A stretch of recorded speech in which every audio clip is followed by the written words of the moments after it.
I'm William Jacobs. Welcome to the Morning Dove Films podcast.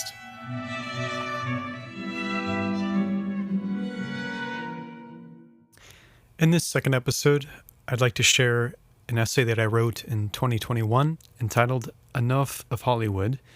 I apologize for focusing on old material in these early podcast episodes. However, it's an efficient way for me to build an audience. Do expect new material approaching, but it will be some time until I can record those things for you. If you are new to this podcast, you can listen to the introductory episode in which I give a very succinct summary of my history with cinema, Morning Dove Films, and its first project. I did mention in that episode French filmmaker Robert Bresson, who directed Diary of a Country Priest, L'Argent, A Hazard Balthazar, and Pickpocket. He wrote a book called Notes on the Cinematograph, which reads like Blaise Pascal's Pensées. Essentially, this book is comprised of maxims pertaining to his philosophy of cinema. One of the maxims is make visible what, without you, might perhaps never have been seen. That is not a prompt strictly for filmmakers. This is a prompt for everyone. What will you choose to make visible? How do you view the world? Do you see glory radiating from everything? Or do you view the world as void and meaningless? What we choose to see determines our life, and what we direct others as filmmakers to see either brings people closer to unity or leads them into fragmentation and destruction. Images are miraculous. In the Christian tradition, God created man in his own image. Therefore, we are images. Christ is the humbled image of God. God humbled himself and became man, one of us. So imagery itself is sacred, and we have to be very careful with the imagery that we do manifest in this world. The experience of viewing a film is liturgical. Hundreds of people gather into one room and gaze upon a specific point, a screen, one purpose. It's as if everyone is participating in a mutual prayer, though they don't believe that this is a prayer that they are experiencing, but rather a motion picture. Each image rings in the human heart and directs the trajectory of the prayer. What kind of images will they be presented with? Images of consolation, edification, or images of destruction and dissipation? Of course, Hollywood is unconcerned with edification, only its antithesis, reveling in depravity. Therefore, one sees nothing but pornography, propaganda, and violence in theaters. In 2021, I was exasperated after the Academy of Motion Picture Arts and Sciences announced that in order to have a film qualify for an Oscar, it had to feature a certain percentage of minority groups. And so I wrote this essay, which I will now play for you.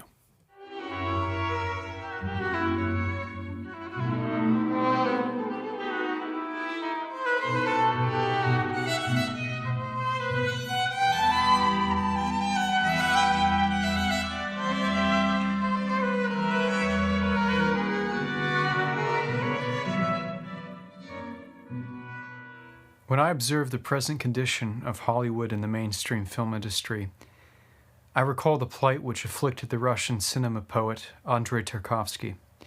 For those unfamiliar, Tarkovsky is one of Russia's most eminent filmmakers, known for his works such as Andrei Rublev and Solaris. He doggedly fought with the Central Committee to bring his films to fruition. Facing the fierce scrutiny of the committee, who censored cinema made in Russia so that it would align with communist propaganda, Tarkovsky was often cunning and slipped through their clutches. Upon editing Rublev, a historical epic which follows the 15th century icon painter, he deliberately made scenes unbearably long so that they were removed from the picture rather than the scenes precious to him.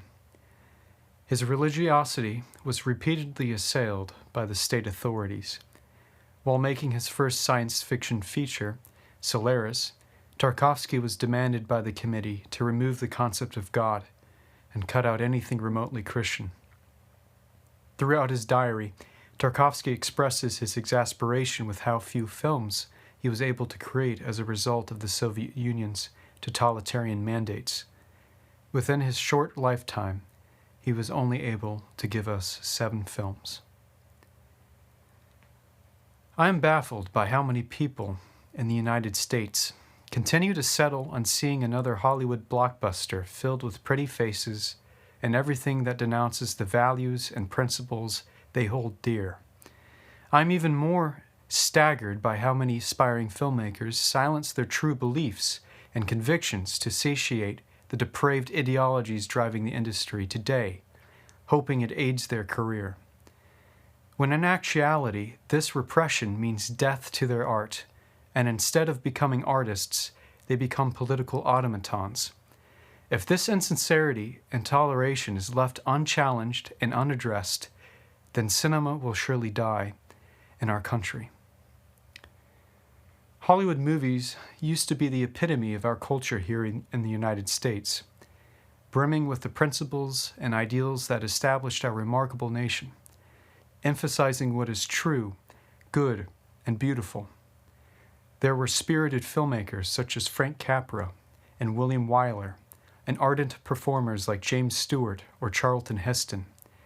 Theaters used to be called palaces, where seeing a film was the equivalent of attending an opera. The architecture surrounding the screen was a celebration of Western culture, nesting the art of filmmaking in its great lineage. I suppose this is one motivation for calling Hollywood's era of buoyancy the Golden Age, despite many factors that did not make it entirely golden. But alas, we have dispensed with it all for the brash, pornographic hogwash now projected in large black boxes. At this juncture, I believe a distinction must be made between Hollywood and cinema. One is an art form, the other a corrupt oligarchy desecrating it. There was a time where cinema flourished in the arms of Hollywood, but those days have since dissipated. Its previous nurturer has become its chief enemy. We have come to an irrevocable point where new alternatives must be erected and upcoming generations of filmmakers create their own industry.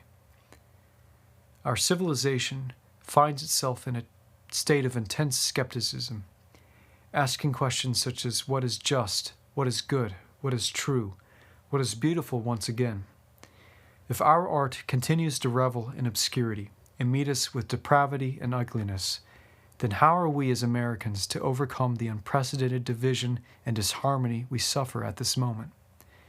What we experience in cinema ought to clarify the common linkage between us as human beings struggling to exist in this world as spiritual creatures, the very things that go beyond mere politics, celebrity, and social media. It is beauty that binds us as a civilization. It is beauty that calls us to be more than what we are. It is beauty that united and sustained us as Westerners, and now we have abandoned it for abhorrent redefinitions glorifying the devastation of our shared culture. For without a culture, there is no civilization. It is my objective as an independent filmmaker to revive cinema as art. My voyage begins with a feature film I've written entitled Poet in a Modern World.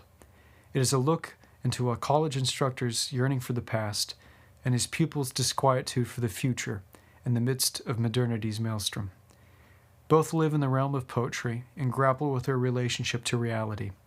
The student reproaches his family of Philistines, and the instructor pines for the family he lost. It is a story about home, the necessity of tradition, and choosing beauty in a world defying it. Any contribution, great or small, is welcomed and can be made on the contribution page found at the Morning Dove Films website. A short film excerpt taken from the screenplay, named A Moment Is Enough, can be viewed online as well. You may sign up for a newsletter to receive periodic updates regarding Poet in a Modern World's progress.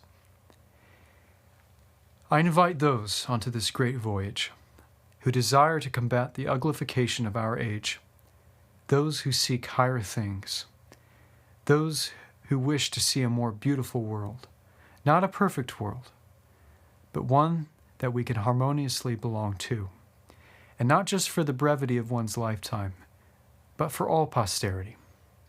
Each step of a miracle is the heart of an individual, and we can only create beauty if each of us continually chooses it. So let us choose it unfalteringly, unshakably, with due patience and persistence. We may not see the fruit of the seeds we sow today, but there is the promise made by those of tomorrow that it will be well worth our toil. Thank you for your time.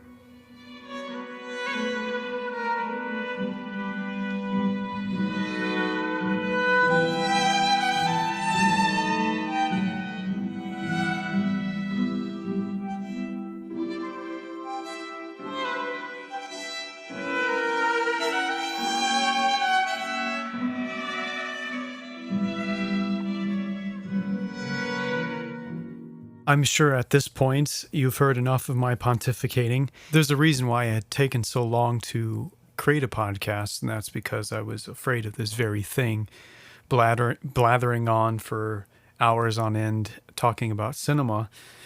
Who on earth wants to listen to that?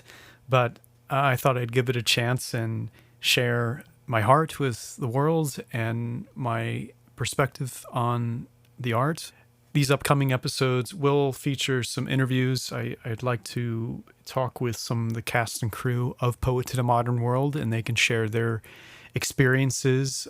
If you would like to visit the Morning Dove Films YouTube channel, you can see clips from our latest production, Poet in a Modern World, which is still currently being shot. At the moment, I'm scouring Central Illinois to locate an individual who could portray the protagonist of the film. Until then, production cannot resume. It's my hope that I can continue filming in the fall and conclude by early 2025, God willing. If you have any comments or suggestions for this podcast series, you can send them to info@morningdovefilms.com. We do not take unsolicited offers or material. Thank you very much for joining me on this second episode. I look forward to seeing you next time. God bless you.